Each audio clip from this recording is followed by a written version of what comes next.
A nursing association is asking if Manitoba is setting up internationally educated nurses to fail. One advocate says nurses of African descent are being reported for incompetence, often prematurely and sometimes in bad faith. There are nurses with two postgraduate degrees.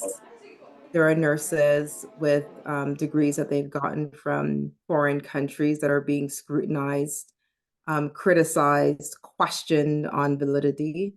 And then when investigated, all those claims are unsubstantiated. Ovia So think Onigbibama was about hearing from this, these the nurses extreme. before the College of Registered Nurses spoke out last week saying some nurses lack basic skills.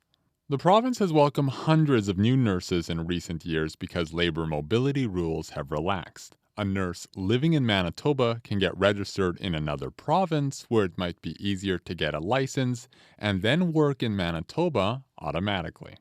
The regulator says there's been a spike in complaints about the competence of these international and domestically trained nurses. And according to one advocate, nurses trained abroad are being unfairly scrutinized, some of whom just need better training on the job. They already have a hard time integrating into our Canadian system. And the way how that's being framed by our Manitoba licensure doesn't add to seeing them as valuable, safe. The regulator says it's just pointing out a flaw. Most internationally trained nurses practice without issue. What we were intending to focus on last week is a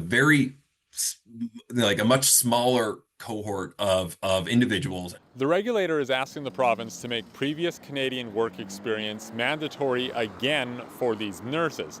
But the government says that would go against internal trade laws. Ian Fraze, CBC News, Winnipeg.